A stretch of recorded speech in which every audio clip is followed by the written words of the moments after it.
So we're looking at some of the larger applications for geothermal, and that plant that you just looked at there,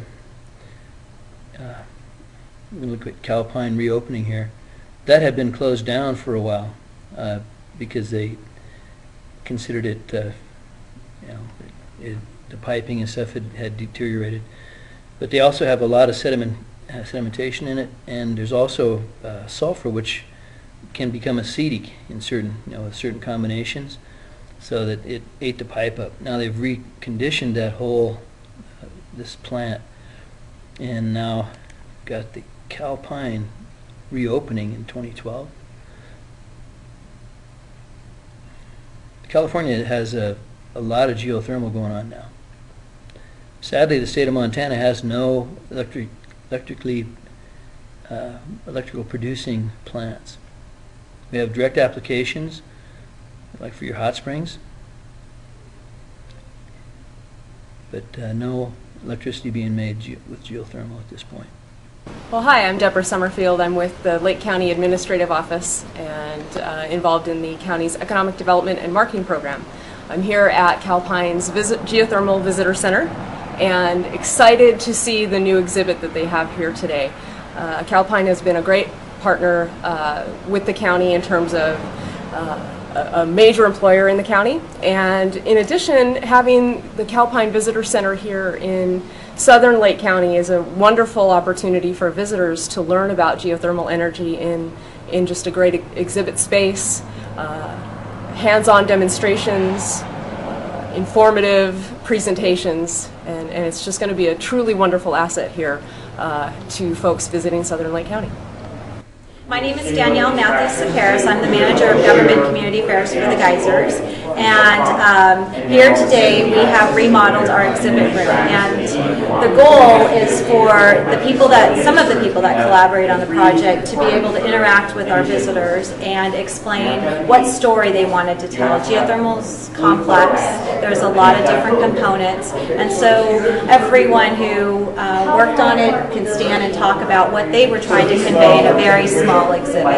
Geyser spans 35 square miles, and there's a lot to it. Do that second one. Slow down, it's getting too bright. Okay. The main thing I want to point out about the geysers is that the geysers is in rather ordinary rock found throughout the entire coast ranges of California. And the geysers is in this rock called gray wacky, this gray area. And I think that I don't want him to get past the point that they call it the geysers, but these are actually not geysers. And it's very abundant throughout this region. But the reason that the geysers is here is because a body of granite came in below the geysers and it fractured this gray rock, and it since prepared it for a geothermal reservoir. I'm Mike Rogers, Senior Vice President for Calpines Geothermal Region, and we're here at the Calpine Cartwright Geothermal Visitor Center located in Middletown. We're having a grand reopening of the Visitor Center today. We did a huge upgrade to this facility in partnership with the Department of Energy Geothermal Division, and what we're able to do is upgrade all our exhibits. They're all state-of-the-art with touch screens and a lot of interactive exhibits, so it's really turned out to be a great facility. The facility's open Wednesday through Saturday, 11 to 5, so come on down to Middletown. You'll find it to be a really great facility. Lake County has been great for the geothermal industry. Obviously there's a phenomenal resource here, the geysers that straddles Lake County and Sonoma County line. This is the largest geothermal facility in the world. We've been operating up here for over 50 years, and we found that the Lake County is great to work with. We have a great workforce, 75% of which reside in Lake County. We find that local vendors, the communities, and the government officials are really good to work with and are really welcoming of our business. So we feel we have a really great partnership with Lake County, and especially in the South County part where we work really well with the folks here. We've got a lot of suppliers, from folks that provide us tires all the way down to people that provide us with food for some of our meetings and events. So Red Lake County's been really good to Calpine, and I think it's been a very symbiotic relationship.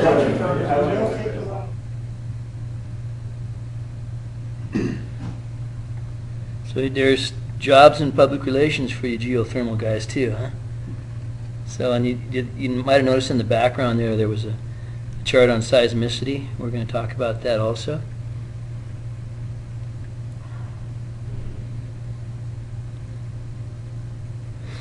Look at that geodesic. This is up in Iceland, I think.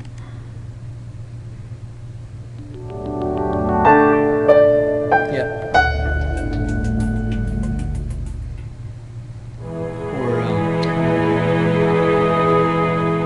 Bordering the Arctic Circle, Iceland is home to some of the largest glaciers in Europe.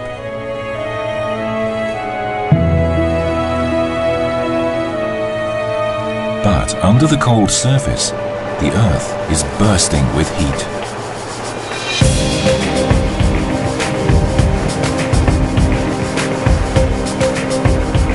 Iceland is one of the most geothermally active places on our planet.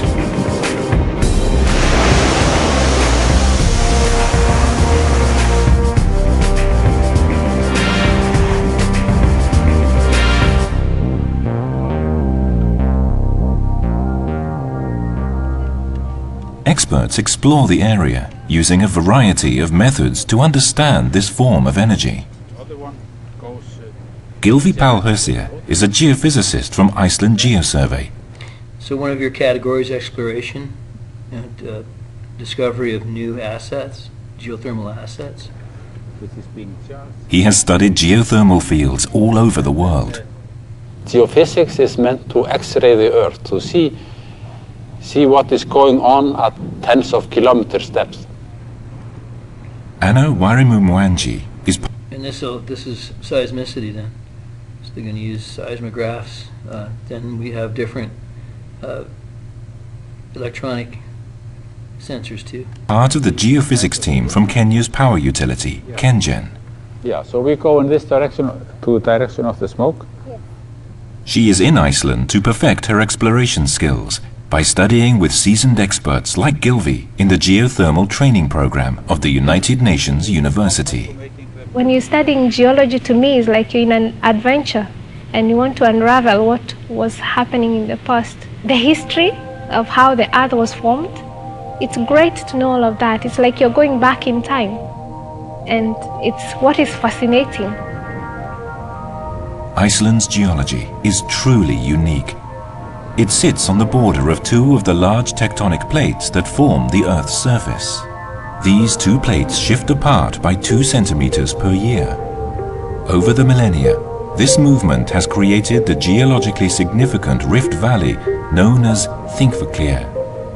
The separation of the plates allows lava to move closer to the Earth's surface, creating numerous volcanoes and geothermal fields, which heat up underground water and steam. The job of geophysicists like Gylfi and Anna is to identify and discover as much as possible about the geothermal fields and figure out the best places to drill holes to extract this energy. Iceland is harnessing its wealth of geothermal resources. Drill holes up to 3 kilometers deep tap into high-temperature water and steam that shoots up towards the Earth's surface with high pressure. A system of pipes takes the mixture of water and steam to one of Iceland's 5 major geothermal power plants. So you can see here they're not having to pump it, it's naturally pressurized. The steam and water are separated, with steam used for electricity generation. An international group of geothermal practitioners is visiting one of the plants as part of the UN University Geothermal Training Program. And then the steam is taken here to this small units here. These are also the separators, separating the last remainings of droplets from the steam. After that, the steam is dry and can be used directly into the turbines. Iceland's geothermal plants generate between 60 and 303 megawatts of electricity each. Anna is part of this selected group of engineers and scientists from more than 50 developing countries. They have all come to learn from Iceland's experience in utilizing its geothermal energy. Around 26% of Iceland's electricity comes from geothermal energy. The plants also heat fresh water, which is transported to towns and cities in pipes, such as this one that runs for 27 kilometers from Nesjavellir power plant to the capital, Reykjavik. Classic direct usage. So that would be a direct use. The hot water is first stored in big tanks and then distributed throughout the city, where it is used in a variety of ways. Additional hot water is obtained from lower temperature drill holes under the city.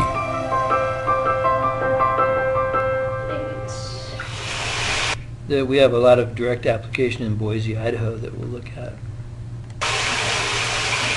Water, heated at 73 degrees Celsius, flows from the taps of houses in the city.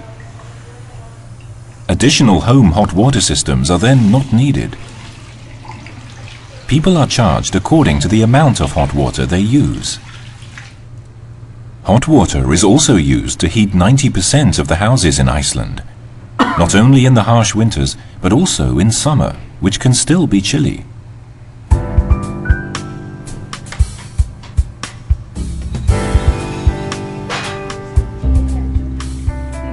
Anna and the fellow classmates she shares the house with use electricity for cooking, lighting and powering appliances. However, the major users of Iceland's electricity are heavy industries, especially aluminium, which is produced in large-scale smelters like this one near the capital.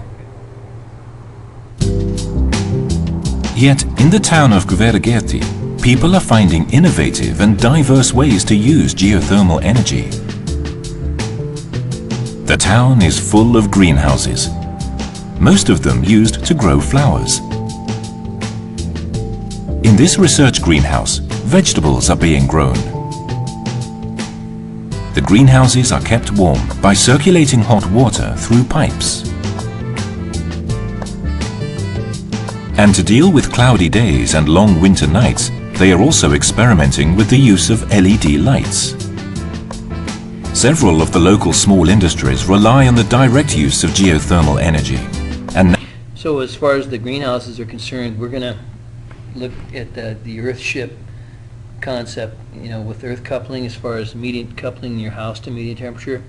Kind of like the way you build your root cellar, you know, you dig a hole 6 feet deep, insulate the roof, and then your potatoes don't freeze. Now, the town even has a geothermal restaurant. This is earth cooking, geothermal cooking. This is 170 Celsius hot power and with 14 kilobars, so it's very easy to cook. And here we are doing baking potatoes. Usually in the oven you use a lot of heat and long time. Here only 20 minutes. More or less you can do all you want to do. You have to think how to do it and then you can do it, because this power is very nice and very cheap. Come from here, it's very easy. Like an Arab with oil. Icelanders love hot pools, which are popular places of leisure. Most of the pools use geothermal water, and some, like the Blue Lagoon, It's one of my favorite direct applications right there. use geothermal water directly from a nearby power plant, which is enriched with silica and believed to have health benefits.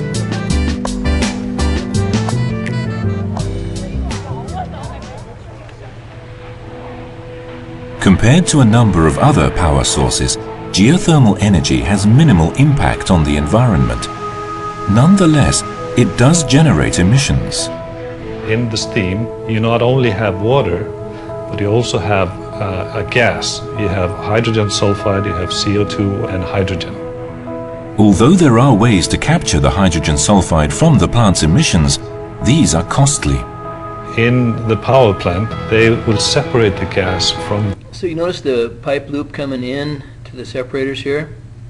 That there's the physics of compression associated with this rising fluid or rising gas inside here. And as you compress anything, you know, it heats up. And then you come from a slightly higher temperature, and as it drops, it's going to expand and cool slightly, which will cause precipitation, and you get rid of the last bits of, you start to get more fluid out of it. So you get out the water, and then they release the gas into the atmosphere. And this is becoming a real problem, because the hydrogen sulfide is really corrosive and probably unhealthy, at least in higher doses. Anthor Iverson works in a research station at one of Iceland's geothermal plants. He is developing an innovative biological solution to reduce emissions, where a special type of bacteria eats the hydrogen sulfide. They have decided that any future geothermal power plants, at least near cities and towns, will have close to zero emission of hydrogen sulfide. So there's one of the aspects we want to be aware of is hydrogen sulfide, the potential to form different acids and the pollution associated with that. Thermal water used by households is also recycled.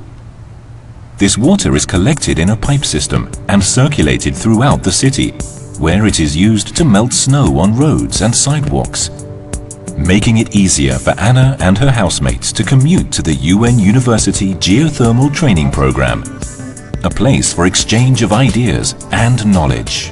Professionals attending the training center come from diverse countries around the world with great geothermal potential, like Costa Rica, El Salvador, Indonesia, Kenya, and the Philippines. They are here. Those areas you just mentioned, that the largest geothermal plant in the world conglomerate is in the Philippines, and Kenya also has some really large plants. To improve their skills and further develop the use of geothermal energy in their home countries. It's very important to expand the use of renewables, and capacity building in renewables energy technology is very necessary, and especially in the developing countries, because that is where most of and it is a great blessing if we have the opportunity to assist countries, tens of millions of people, to harness the resources they have in the ground. Over 20 countries worldwide are generating electricity with geothermal energy, and more than 70 are using geothermal water to heat houses, for bathing and in industry. I think geothermal is the future. It is a resource that is renewable, and it's a clean energy. We don't have to pollute. It is one of the ways of securing our energy for the future.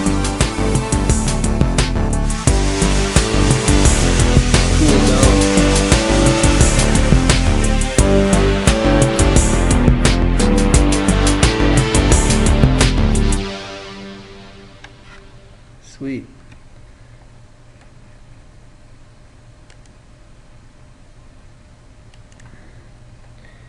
So planet meets green this has IT. to do with, Let's show you how to save 600 watts in 6 minutes. Digital computers. The busier a CPU is, the more power it consumes. You can look at this on your own if you'd like.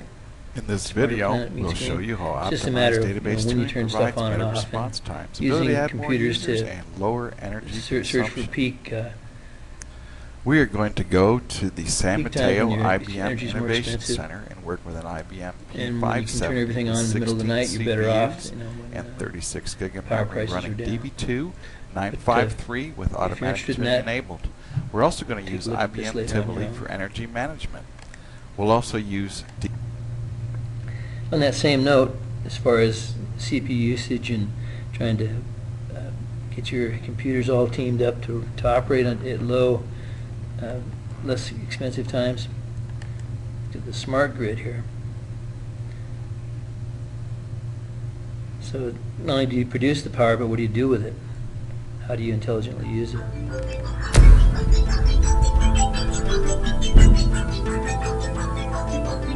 Prosperity, not just for us, but for the whole world, I think is inextricably linked to energy.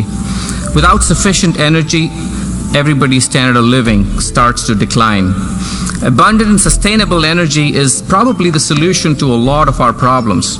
With energy, all the other problems can be solved. Without it, everything begins to fall apart. But all these lights and power come at a steep price. The emissions from the production of electricity pollutes the skies and contributes to global warming. Today, power generation currently accounts for 40% of the U.S.'s carbon footprint. So we, as a world, must find a way to do more with less, and we have to do it quickly.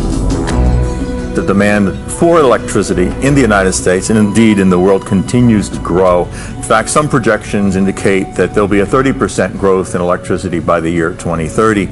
And so the focus of the question becomes, what do we need to do from a technology perspective to meet that growing demand for electricity and do it in a way that we don't make a greater carbon footprint? The electric grid we use today was designed more than 50 years ago in order to prevent blackouts and power disruption and to ensure reliability and efficiency. The grid needs to be updated. Simply stated, our electric grid needs a complete makeover. I'd say the future for the grid is that we need to make it modern, up to date, and smart. Well, our current electricity grid actually could give us more production. We could use the electricity we generate today in a smarter way. Hence the name Smart Grid. So what exactly is a smart grid? I like to boil it down into two elements. One is the deployment of automated metering infrastructure. That is a new meter technology that allows us to communicate with the customer in a two-way fashion. The other part of smart grid is the deployment in the transmission and distribution infrastructure of automated devices. It'll allow us to operate our infrastructure, the transmission and distribution infrastructure, with greater efficiency. We'll know more about outages. We'll do better at restoration. We'll do better at disconnects and reconnects of our customers. It should be a much more efficient system. Modern computer software would allow utility companies to manage and monitor energy use in every home in real time. It would also give consumers more energy control. Well, in the smart grid world, the customer will have the opportunity, number one, to understand his energy usage, to make decisions about how much he uses, when he uses it, and what he pays for electricity use. For instance, if the price of power exceeds a certain price, then maybe I don't want to recharge my plug-in vehicle, or I don't want to run my dishwasher. In addition to helping society reduce energy use, the smart grid will also be better equipped to process alternative, greener fuels. And if expanded, it could take advantage of energy sources which are currently inaccessible to most of this country. Right now, for example, there is enough wind in the middle of the U.S. to provide a significant portion of the electricity we require, but today's grid is not set up to transport it long distance. Resources, particularly renewable resources, are not concentrated near places where there are industrial parks and cities. They happen to be located in the central part of the United States where there's a large wind resource, or in the southwest desert. What the smart grid will do is it will let us collect those renewable energy resources and deliver them to cities and homes and urban areas where they're needed. Another improvement will be the use of smart technologies for metering, which will allow consumers to send electricity back to the grid. This is where I'm at with it. I love this concept of zero metering, or even send it back. They buy it back at a lot less than they sell it to you for, but at least you can kind of turn the wheel the other way when you're not using things. If you have a house and you've got some solar panels, or should you decide to put up a wind turbine, and get paid for it. An example of how the smart grid might work to provide cleaner energy and cheaper electricity is this electric car and greenhouse in Santa Monica, California. This is a 3 kilowatt solar system that was installed about 4 years ago. and it's been generating all the power from my house and my car since then. Mr. Scott buys power at night for 10 cents a kilowatt hour and then sells it back during the day for 40 cents per kilowatt hour. So it's a pretty good business deal. Economically, it pencils out really well. And when you have an electric car, it pencils out even better, because instead of just offsetting my electrical use for the house, I'm offsetting $3.50 a gallon gasoline. So that makes the solar system pay for itself that much faster. Nationwide and global use of alternative energy may not happen in the near future, but just having a smarter grid will have an enormous impact on our society. What would be the benefits of a smart grid? Well, it'd slash U.S. total carbon emissions output up to 25%. This would equate to the same CO2 benefits as planting up to 160 million acres of forest, equivalent to the size of the state of Texas, and NOx benefits of taking up to 130 million cars off the road. The U.S. Congress has shown its support for the smart grid in the Energy Independence and Security Act of 2007. However, implementing a new nationwide electric system will require major investments and cooperation by government, utilities, and consumers. I believe that we will have by 2030 the capability to communicate with our customer base at levels unsurpassed, and to understand usage patterns, and to plan our system and to operate our system at new levels of efficiency. The smart grid will bring intelligence and standardization to the way energy is transmitted, distributed, managed, and kept secure, and it will enable consumers to manage their own energy usage. It's an enormous undertaking, but the smart grid isn't just one final product. So what is smart grid? We say it's a journey, not a single destination. It won't happen all at once. It's more of an evolution, which is why we sometimes refer to it as the smarter grid. It doesn't even need to happen in any particular order, but the main thing is it will realize tangible and real benefits.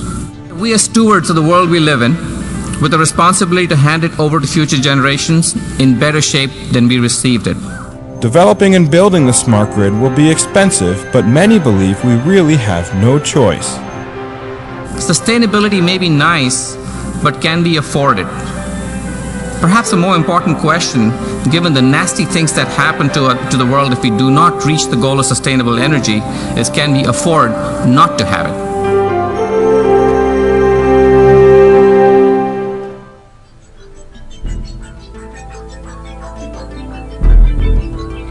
You got the little concept on smart grid. I like the idea of the zero or net zero metering. And then do you want to take a look here at that quiz? It's opening up this afternoon for you. So back in your course here, see down here we've got a quiz at Smart Geothermal, and you got some reading here in the week 5 medium temperature lab. So we're getting you started on that installation and start collecting data, and take a peek at your geothermal quiz. This will be a quiz over your reading assignment in week 4, Smart Guide to Geothermal. This is the good stuff. 10 questions, 1 attempt, 60 minutes time limit. Please make sure you've read through the first 2 chapters of the Smart Guide to Geothermal. Do well, and remember, always choose the best answer. Good luck, you guys. Talk to you next week. This is Jonathan Bowe signing off.